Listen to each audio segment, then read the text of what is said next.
Hello, gorgeous humans. Welcome back to another episode of the Fully Alive podcast.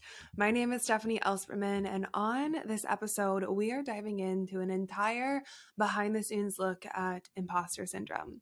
And I say behind the scenes because I'm actually going to be sharing with you my own process with imposter syndrome, what I have walked myself through, my own questioning, and where imposter syndrome really comes from, especially for the high achiever. We're going to look at the roots of imposter syndrome, and then we're going to start to look at how we can actually use imposter syndrome to our advantage. Because I think it's one thing to talk about, just getting rid of imposter syndrome or quote unquote healing your imposter syndrome. But the truth is, I think we're always going to have a level of imposter syndrome. It's meant to be there. It is the marking of being a student of life. And to me, the more interesting conversation is how can we start to actually use that in our favor? Use it to be the proponent, the thing that propels you towards your goals rather than the thing that deters you from them. So that's what we're diving into for today. This is going to be a very unfiltered conversation. You will hear actual journal bits from my journal. You're going to hear how I walk myself through this. And I share all of this because I'll be really, really honest with you all that opening up in this way and really sharing the behind the scenes of how I process things within my own life and my thought processes and what I move through is actually an edge. I think for a lot of leaders, it's really easy to get up and talk about a training, to proclaim a message, to be able to get up on a stage, whether that's social media, a book, whether it's a podcast, whatever it might be, and to bring value in the traditional sense. But it's another thing to actually share the lessons and the moments that lead you to be able to have that message or that lead you to be able to talk about a certain topic from a place of wisdom or understanding. So I'm going to be sharing with you all the deeper parts of myself in the hopes that it resonates with you as well. A part of you that may have felt imposter syndrome, especially in your pursuit of being a genius. And really the intention of this entire podcast is to be able to relax back into your natural genius rather than having to strive to be something to overcome this imposter syndrome. So I'm so excited for this podcast episode for today. I'm excited to dive in with you all. I'm going to give you 3 ways to be able to actually use your imposter syndrome to your advantage so that it no longer is the thing that takes you away from your goals. It can actually propel you towards them. Before we get into the podcast episode, if you have been following me on Instagram or throughout this podcast, you all know that it's about to be magnetic business season, which I am so beyond stoked for, to be able to actually bring you this program publicly. It's something that we've run privately and has sold out completely privately before we've ever brought it public. And now is the time to actually bring it to you all. So Magnetic Business is my signature business accelerator program to teach you the energetics and strategy of actually creating a soul-aligned, impact-driven business. It's for those of you who have felt the call to show up and serve on a greater scale. And I was actually having a conversation with someone the other day, and she was like, Steph, business for me is not the comfortable choice. Yet my heart feels this call to serve on a deeper level. I know that I'm meant to be the CEO and to be driving the ship. I know that I'm meant to be somebody who impacts other people, yet it's really uncomfortable and it brings all of my stuff to the surface. And to me, that is the most incredible sweet spot. It's like there are those of us who have always dreamed of maybe having a business or being up on a stage or creating a personal brand with freedom for your entire lifestyle. And then there are those of us who feel the call to serve, who feel the call to serve first and see business as the next natural step in that process, in your entire path. And I want to validate both because they're both incredibly beautiful. And my own path has been a mix of the two. And really, this entire program is for those who desire to serve in a deeper way. Because to me, I always say business is my most spiritual practice because every single day I meet myself. Every single day I have to throw my hands up and say, universe, use me. I am a vessel for service. Show me where you would have me go. And that, to me, is how we actually create lasting impact. Because I think there's one way of doing business where you just learn how to make money. And that's amazing and valuable, especially when you want that freedom within your own life. And then there's another way of doing business where you learn how to actually be a leader. You learn to be the CEO of your entire life, of your business, and to actually serve a message that is greater than yourself, to live your purpose on a deeper level, and to create freedom in the process. I always say prosperity follows purpose. It has to. It's on the same wavelength. And so this entire program is about giving you the formula to actually create a business that fulfills you from the inside out and also serves a purpose so much greater than you, so that we can actually start shifting this world and creating a world that we actually want to see. I think that there's a part of me that always feels that if we were all actually truly in our purpose, taking action in the very uncomfortable and exciting ways that we are called to, that's how we actually create true innovation in this world. And so there's so much more that I could share with you on this. This program is absolutely phenomenal. I'm excited to share more details with you as they come out. But if any part of this has lit you up from the inside out and you're like, ooh, that sounds amazing, you can find the link to the waitlist in the show notes of this podcast episode. And once you join the waitlist, you actually become a VIP insider. So not only are you going to be getting exclusive content and trainings from me straight to your inbox, but also you're going to get first access to spots once they drop and exclusive enrollment savings. So I'm so beyond excited to start sharing more with you all and sharing this side of business mixed with purpose and fulfillment and massive, wild success. So without further ado, let's head into the podcast episode. So to give you all the backstory on where this entire podcast episode came from, I'm going to peel back the curtain on what I've actually been moving through within my own life. And I believe that as a leader, it's one thing to stand up on a quote unquote stage, whether that stage is a real stage, a book, social media, whatever it might be, and proclaim a message. And then it's another thing to also share the actual conversations that are happening behind closed doors, the realizations that you're having within your own life that are getting you to that place of being able to proclaim a message. And so for me, that's what I want to share with you all is like, what are the actual behind the scenes things that I am working through within my own life that I am seeing lessons through and therefore using it to be able to serve in this world. And so if you've been following along, the last podcast episode that we talked about was all about innate genius. And honestly, the entire month of April, I feel like had this beautiful theme around your own innate genius. I know one of my biggest realizations was on a much deeper level, really owning my own innate genius. We've been talking about it in Unleashed in our mastermind. It's a core pillar of what we talk about in Purpose Mastery is what is your own genius that you're meant to bring into the world, and how can you serve that on the next level? How can you amplify it and create an industry of your own where there is no competition? And so every single time that I teach something, no matter if I feel like I have it mastered to a T or if I feel like it's something new and fresh that I'm teaching, every single time I'm initiated into a deeper level of understanding that topic or that teaching in my own life and as it pertains to myself even. There's a quote in A Course in Miracles that says, "To teach is to learn." And when I teach, it makes me reflect and look at within my own life, like, where are the areas where I might be acting incongruently to this? Or where are the places that I can clean this up even more? How can I get to a deeper level of understanding on this concept within my own self? And that to me creates the process of continual expansion, where there is no end to the expansion and the learning that we get within our own lives. And I always tell my clients, it's like we're in this entire path of self-growth and discovery for an entire lifetime. So you might as well buckle in and have a little bit of fun with it because we're here. We're on the roller coaster. There is no day where you're like, yes, and I am healed. I have learned all of the lessons. We just continue being initiated deeper and deeper into ourselves. And so with all of this talk on innate genius, I started looking at my own and being like, what is my own innate genius? Yes, I talk about purpose. Yes, I talk about magnetism, living a fully alive life, but on a deeper level, like, what is my genius that I'm here to bring into this world? Is it good enough?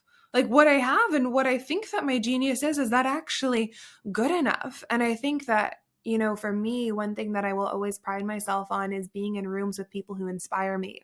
Yet when I'm in rooms with people that inspire me, it's natural and normal to question yourself. It's natural and normal to look at yourself and be like, whoa, there's a lot more that I get to learn. There is so much more genius out in the world than I ever even realized. There's that person who's good at that. There's that person that's amazing at that. There's so much genius in this world. And one path that your mind can take this on is, well, who am I? And I started to recognize that little voice within even my own mind that was like, who am I to claim this genius? I talk a lot about being a high achiever within life. And I think for high achievers, high performers, people who are used to producing in the world, there can be this pressure to be the best genius, to be fully actualized in this genius. But if you know anything and you're on the path of growth, you recognize that your learning is never, ever, ever, ever, ever done. There's always going to be an infinite amount of more knowledge and understanding and embodiment that you can have even in your own genius. And so I started to look at, like, where is this questioning actually coming from? What is the root of that? And I started digging deeper and even looking at my past. And I realized that this pressure to have the most perfect or the best genius, when I got to the heart of it, I was like, oh my God, if somebody says, nope, you're not that genius, what then? The biggest embarrassment of all, the biggest shame of all. Dun, dun, dun. And that's what my inner child was saying in this entire experience. And so there's this fear that comes from knowing that there's so much more.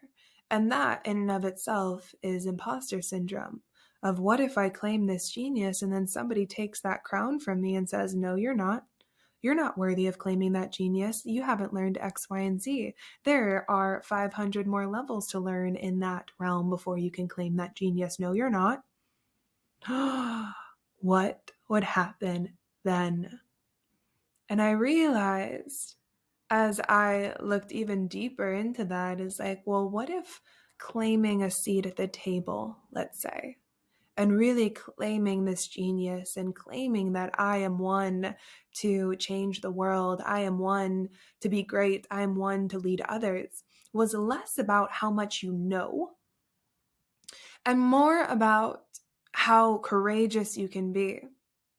More about being guided by service and leading in a way that most will not.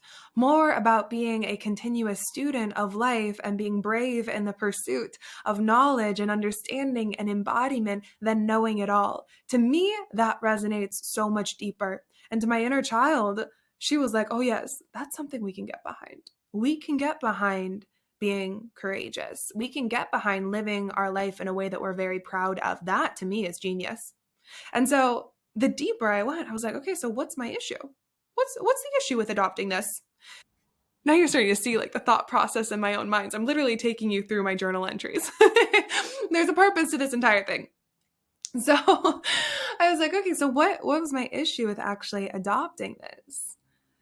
And I realized on a deeper level, as I was talking with my own inner child, that there's this really beautiful and intense desire to be the best at something, to be special for something, this obsession with specialness.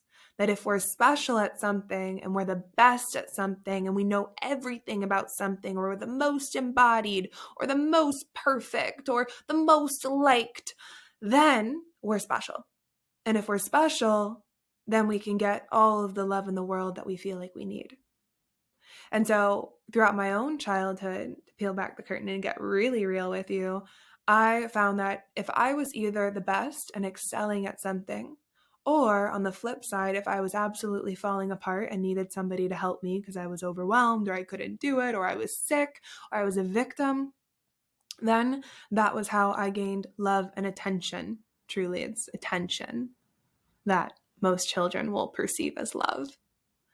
And I started to go down that path of like, well, I'll either be special or I'll be falling apart. Somebody help me, please save me from myself.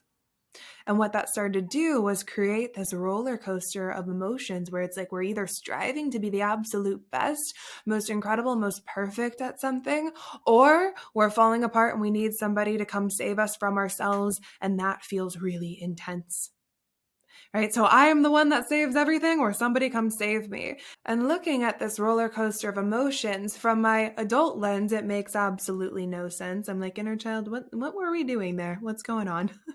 Right? But to my inner child, it's like, oh, I'd rather be on the roller coaster of emotions, but gaining love and attention than I would to be left to my own devices and figure out that love actually comes from myself.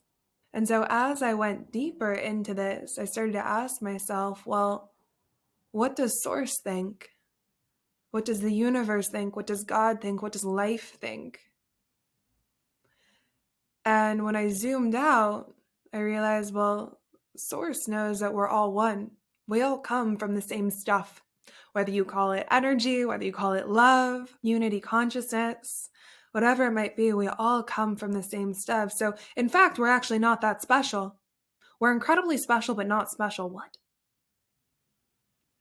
Where we come from the same material, yet we all have these beautiful little humans, these human bodies that we have that have our own flavor and our own spice that we bring into the world, that has their own life experience, their own passions and values. And that really makes an incredibly colorful picture of the world.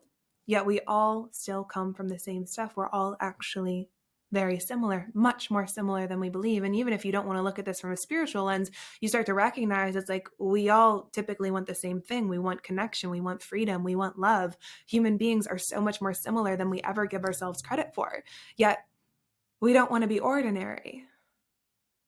And so I started asking myself this question, so what if I'm not special? What if I'm just ordinary? Then what? Can I find the joy in being ordinary? I am like my neighbor. I am like the barista at the coffee shop. I am like every single one of my clients. I am like my mentors. I am like the person that I pass walking down the street. I am like them all. What if we're all similar? And it created this relaxation in my body to realize, so what if I'm not special? And just completely releasing that entire idea within my own mind that we have to be more special than the rest, or we have to strive to be something better than what we are. To me, once we release that entire thing, then we can actually relax into the true innate genius that's actually you. Beyond the striving, beyond needing to be better than the rest or being more than ordinary, there is a genius that naturally shines within you, that if you would just let go of your need to prove your genius, it would actually become 10 times more potent in your life. How wild is that?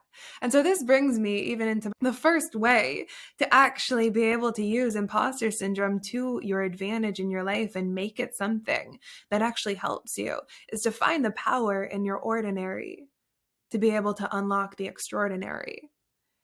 Because the truth is, again, we are all of the same stuff. We're all oneness. We're all made from matter, from energy, from love, whatever you want to call it. We have our own differences that are put into our own beautiful concoction that makes our own life experience and our own genius. But what if we actually were all the same? What if you weren't special? What if what if you were just ordinary? Then what? And could you sit with that and actually find the joy and the power in that? And as I was going through this myself, I actually sent a text to my mom because she's been along this entire journey with me.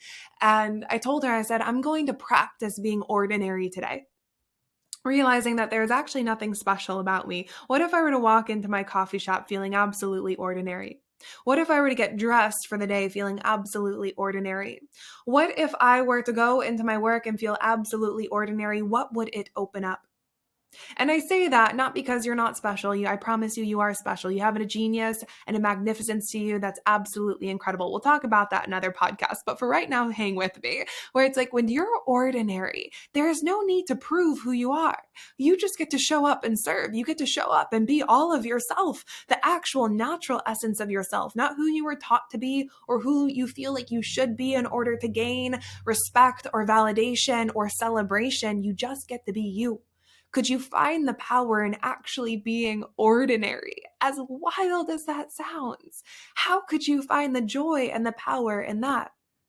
And I promise you, what you would start to feel is a level of freedom to actually relax back into your true innate genius. Again, rather than who you feel like you should be in order to be a genius in the world, it is naturally revealed through your own experiences. There is no more striving. There's this effortlessness to you, and you actually get to start to recognize, whoa, what were all the things that maybe I was doing in order to gain this level of specialness that isn't actually me? And that creates a potency in your work, a potency in your leadership where you're raw, you're real, you're authentic, there's depth, there's truth, and your real essence, your innate genius actually becomes so clear such that you could never be an imposter because the essence that you bring into the world is so unique to you, that spice, that flavor beyond just the oneness. The specific experience that you bring into the world is so you that it cannot ever be matched. And therefore, you're not an imposter. Okay, so way number 2 to actually use imposter syndrome to work in your favor is to recognize that your imposter syndrome is actually the marker of a true genius. And I think we all go through this first stage of learning. You know, when you learn something new and you're like, oh my God, I want to tell everybody in my entire life about this incredible realization that I have. I want to teach it all. I am now the expert. Let me start a course. Let me write a book. Let me scream it from the rooftops about this new thing that I learned. Right? And it's really exciting. And I love that part of the entire journey where you're so excited about learning something new. That's the first stage. Then we enter into the second stage. Maybe we start studying that new thing a little bit more. Maybe we start diving even deeper into this new genius that you've unlocked within yourself. And you realize, holy fuckadoodle, there is a lot more to learn here. There is so much more than I realized, and that one thing that I learned that I was so excited to learn is actually just the tip of the iceberg. Who am I to even be talking about this? I'm going to shut it down, not talk about it. I need to study for 5 more years before I ever have any value to add. All right, this is the second stage where typically the imposter syndrome actually comes in and we start really questioning ourselves. And then we have the third stage, which is I am where I am. I am where I am, and that's enough. And I recognize that exactly where I am is exactly where I need to be to reach the next point of expansion where I learn something new to be able to serve the world with and honestly just improve my own life. And from there, there is a match for every single stage in my learning. There is a match in the world. Whether that's a match in a client, whether that's a match for somebody to have a conversation with, a match for somebody who needs to hear exactly what it is that you're learning at the level of awareness that you have. There is a match. There has to be. And so often, we don't let ourselves get to that third stage. We cut it right off in the second stage and say, oh my God, there's so much to learn. I'm so scared. What have I been talking about? I need to not talk about this anymore. I'm not good enough. And we start to basically dim our own light and we start to backtrack on our words, or we don't feel as free in expressing. But if you were to actually let yourself keep going on that trail and recognize, wow, there's so much to learn, we'd eventually hit the third stage where you recognize there's so much to learn, and also where I am has value.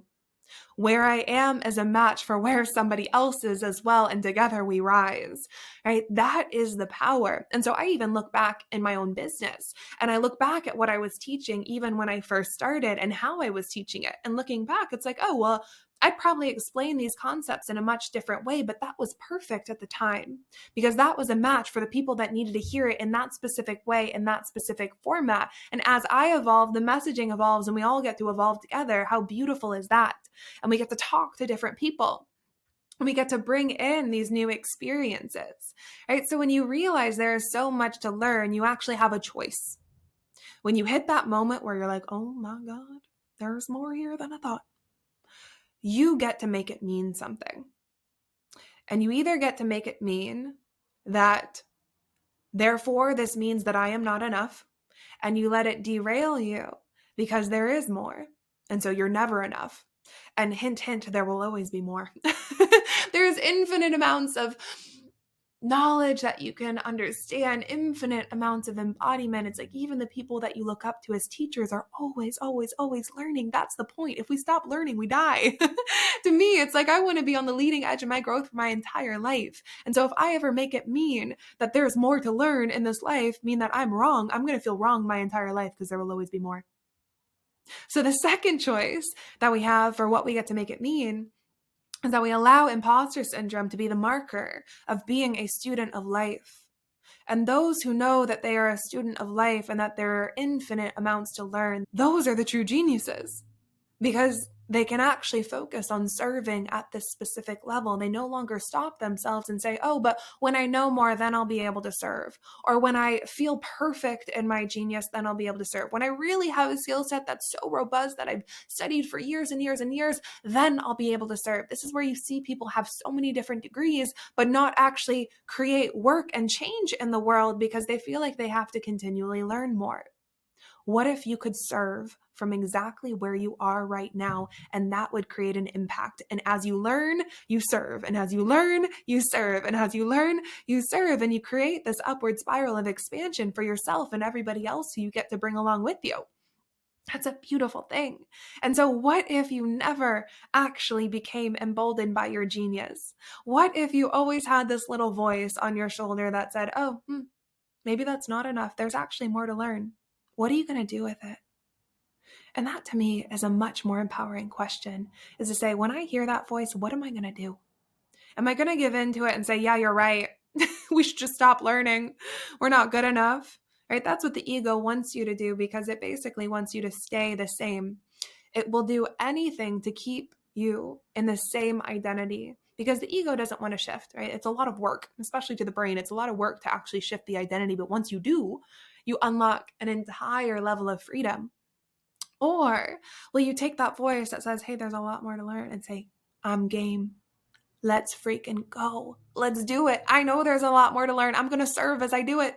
I'm going to show up. I'm going to show up in my business. I'm going to show up in my life. I am good enough as I am, and I cannot wait to learn more. To me, that's the most powerful place that you can be because you are aware of the reality of, yes, you will always be a student. You know that you'll never be healed. There is never this moment where you're like, I've learned everything I need to learn. I am free. There is no more challenge. I wish there was, but there's not, right? And so that to me, that's true leadership, is recognizing that. What if you were to just move with what you're passionate about in this moment? What if you were to move with what's calling your attention right now? What if you were to move in the direction of these heart tugs that you're feeling? And every single time you do, that leads you deeper and deeper into a process of your own innate genius. And so I remember bringing this to my mentor as I was in my own process. This is where mentorship becomes so beautiful because you have people to reflect back to your own power. And I was like, well, what if this isn't enough? And she said, Steph, what if it isn't? So what if it's not? The only way you'll ever know is if you actually move in the direction of where you feel pulled. And if you move in the direction of what you feel that your genius actually is, I guarantee you're going to refine it over time and you're going to get clearer and clearer on what that is. And I was like, damn straight. It's like, this is what I take all my clients through. Thank you. Thank you for telling me that, because the only way we ever know, it's like the same is true with purpose. The only way we ever actually find our purpose, or as I call activating your purpose, is by trying different things within life and actually recognizing what is it that ignites a fire within you. And if we just wait here twiddling our thumbs saying, I'm not going to take action until I know my purpose, then we miss out on the beauty of life. But actually the purpose of activating your purpose is to take action within your life, to go where you are drawn, to continually take this messy action, and along the way, you find the way. If I were to look back at when I first started my business and be like, oh, well, I have to actually be perfect in this area of purpose or of business in order to actually start talking about it, I would have never started. I wouldn't actually be here today with different understandings and new learnings and things that I believe on a much deeper level. It would have never actually happened. So move in the direction of where you are called. Take action, and life comes to meet you to show you the next step. But if we sit here just waiting, nothing happens. We're not shown, right? Move and life will show you. Okay, so way number 3 for actually bringing your imposter syndrome as your greatest asset into your life is to actually put your blinders on and focus on service. Put your blinders on and focus on service. And I remember one of the most pivotal points within my business was actually at the start of the pandemic. And I think a lot of us were in the unknown. I had a very, very baby business at that time. I still had other gigs that were helping me along the way. And I remember being just in this energy of unknown. I didn't know what was going to happen next. And I remember hitting a breaking point shortly after my grandfather passed. And he was such a huge force of service within my own life. He taught me how to serve other people and was truly the embodiment of that. I remember feeling him and throwing up my hands and saying, I don't know what happens next, but I'm here to serve. I am here to serve. Show me, universe, show me where you would have me go. Show me what you would have me say and to whom. I'm here. And from that, I was led to the next creative idea and the next creative idea and the next creative idea. And that was really when my business started to take off and really expand and blow up, if you will. Was when I started to actually focus in on service. And it wasn't just like, oh, yes, let me focus in on service. Download the entire strategy for how we are going to make this blow up. It was, no, let me focus on service and then see which idea pops in. Let me focus on service and see where I'm guided. And so even during that time, just to give you an example, I remember one of the things that I did was I created a guide of like how to survive COVID-19. And like it was all around personal growth and development, how you can bring that in during this time. And then I showed up, I think I did weekly yoga classes on Instagram Live. If anyone who's listening to this was around for those, oh my gosh, we've been through an entire journey. I was doing that. I showed up to serve my clients on a much deeper level. I started getting on TikTok because I was like, I got nothing else to do. Let's get on TikTok. Let's start sharing a message. Let's, start shifting people's mindsets as they're at home. And that created an expansion. And then I started to realize that, wow, so many people are at home and they don't have the distraction of all these other things that are going on within their own life and events to go to and people to see and going into the office. And people started coming to me and saying, Steph, I realize I'm not going to the office. I don't have these distractions. And I realized I actually don't love certain elements of my life. I actually don't know what my purpose is. Let's go. And so I started to find that there was this beautiful need to be able to serve, this seeking for a purpose. But it was only through putting my blinders on and not looking at anybody else and saying, what are they doing? How are they showing up? But truly just showing up to serve with what is right in front of me. That is how things start to expand. And so what focusing on service actually means, if you want to break this down, you can look at it from a spiritual lens, which is actually surrendering your own needs and your wants to the divine, to the universe, and saying, hey, use me. Universe, use me. I know I've got a vision board. I know I have all these goals that I want to achieve, but honestly, I'm willing to surrender them all to what it is that you have in store, because I know it's this or something better. It's my own ideas for my own life or something better. So show me and I will go where I'm directed. And asking that question of how can I serve here? And an incredible book, if you're wanting to dive deeper into this, is The Surrender Experiment by Michael Singer, who's also the author of The Untethered Soul. It's a book that I have on my nightstand, and I will probably have it on my nightstand for the rest of my life. The entire cover is all tattered because I read it so often, and I always go back to it. And one of the most incredible quotes from that book is he said, my formula for success was very simple. Do whatever is put in front of you with all of your heart and soul without regard for personal results. Do the work as though it were given to you by the universe itself, because it was. And so if you're asking, okay, well, how do I start to serve? Start with what is right in front of you. Where is life directing you? Who are the clients that are right in front of you? Who is the person that you're about to have a conversation with? How can you serve them just through your presence? How can you serve even yourself to make sure that you can serve other people? How can you serve? What skill set, what genius do you have that could potentially help somebody else in this world? How could you show up to serve something greater than yourself? And so on a tangible level, what this looks like is serving others. It could be serving a mission that is much greater than yourself. That's why I feel having a movement is so important, especially if you're in a business. Having a movement that is even greater than just what you do is, what is it that you believe? What do you want to ignite in other people? Serving that, serving others, serving the universe, and going where those gut pulls are. So much of what we talk about inside of my programs is moving with your gut yes. Where is it that you're being guided? Because that gut yes is also your tether to the universe. And the universe will always be pointing you back into your purpose. And so you can ask yourself, what does the world need from me right now? What is the world asking from me? What am I actually thinking? And how can this help somebody else? Or maybe it's just that it's helping you, and you know that if you're going through it, then maybe somebody else is as well, and you start to share that message. That's an example. And I was writing the other day, I was creating some Instagram stories, and what was moving through me was that when you focus on service and you continually bring it back to service every single day, you will always be on purpose. You will always be guided by purpose, because service is truly the mission.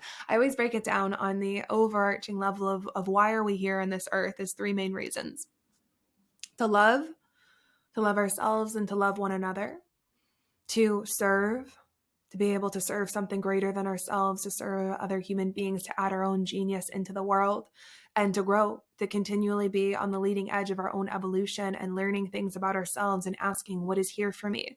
And then, of course, to play and create and all of those wonderful things that are tied up in there. When you can serve, you'll always feel a level of deeper purpose. So if you're looking for purpose right now, or you feel like you've become disconnected with your mission, I think this is even common within businesses. Even though I know that my business brings me such deep fulfillment and is part of my purpose is to empower other people to be able to bring their innate genius into the world and feel fully alive within their own life and feel successful and fulfilled all at once. Even though I know that so deeply as my mission, I still have to bring it back to service of what am I serving? What is the greater movement that I want to create in the world that's actually moving through me right now? And that's something that I've started doing on a daily basis is journaling that out and coming back to it as at the forefront of my mind. Because what happens when you focus in on service, two main things. The first is it purifies and it clarifies your intention. And so when I look at how I want to lead in this world, and what makes me different than the rest and how I can know if I'm actually not special, how do I know that I can actually lead because everybody else is incredible as well? And it's that if I am so deeply connected to service and I am pure in my heart, and I know that every single thing that I do and everything that I speak and every piece of content that I make is to serve something greater than myself. It's not about serving my own ego or making me feel good or getting likes or getting yeses or having people like around me. It's about serving something greater. Then that, to me, is something that I can be proud of. That, to me, is something that when I stay connected to that, I am a leader that is worthy of leading in the world because that's a leader that I want to follow. So it purifies that intention. And to me, that gives me a basis to be able to stand up and say, yes, there is something that I contribute. Let's freaking go. And the second thing is that it pulls you into massive action. And so one thing that I talk a whole bunch about is taking action on the edge of your comfort zone and being scared and excited all at once, and then still being able to go for it and taking massive leaps within your own life. And what's really interesting is that if you just look at human behavior, you'll recognize that when faced with two options, the first being an action step that is somewhat inside of your comfort zone. It doesn't rock the boat too much. It doesn't upset too many people. It makes you feel like you're being productive. It's kind of like a little action step. It's not the full Monty versus the full Monty action step, the one where you're like, ooh, that's something that I know that I need to do. I know it's the next step, but wow, I feel like I'm going to throw up and laugh and cry all at the same time. How can I do this? I'm so scared and excited. When we are given those two options, and the second is the one that's really going to push us towards our goals and towards the vision that we have for this life. Humans will always choose the first if they are not pulled by something greater than themselves. You will always be pulled by your own ego unless you are pulled with a desire to serve something greater than your own self. Because to me, it's like, it feels much better emotionally to do the comfortable thing in the moment for that short-term gain. But if I look at the long term of my life of what kind of leader do I want to be and how proud do I want to be of myself and how alive do I want to feel, that's the second choice. Right? But in the moment, it's going to be the thing that makes me probably the most uncomfortable, the thing that likely my ego does not want to do because it wants to maintain its own self-concept. When I center back into service, it's no longer about me. It's no longer about what makes my ego comfortable. It's about serving something greater, and damn straight, I will choose the second. If that means it's in highest service to somebody else or to a mission that's greater than myself or to the universe itself, yes, I will choose the option that points me in the direction of greatest growth because that's what I'm here for. If I'm here to serve, I'm going to make the tough decisions. I'm going to take the big leaps. I'm going to have the tough conversations. I'm going to do all of those things because that's service. If I'm not, if there's an action step that I know that I'm ready to take, that I know that I want to take, that I need to take in order to get to that next level, but I'm not looking at it, who am I actually serving?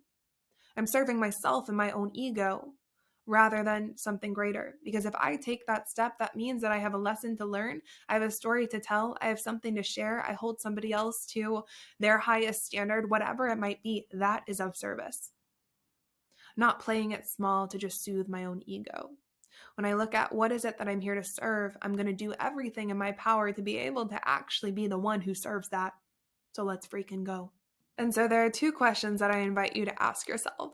And the first is, what movement do I desire to create in the world? What do I stand for? Given all of my life experiences and everything that I've learned up until this point, what is it that if I had a billboard in Times Square and I knew that all of my family was going to see it, my closest friends were going to see it, what would I want it to say? And from there, you start to craft a movement. You start to craft the unique mission statements. To me, that there's so much like stuff around that word. It feels so boring, but it really is like a mission statement, right? Like, what are the specific things about you, the vibes that you create that are so genuine, that is what you're meant to serve in the world? And my second question is, what am I here to serve that's beyond myself? When do I feel the most lit up? When do I feel the most vibrant? Because that's really when you're of service.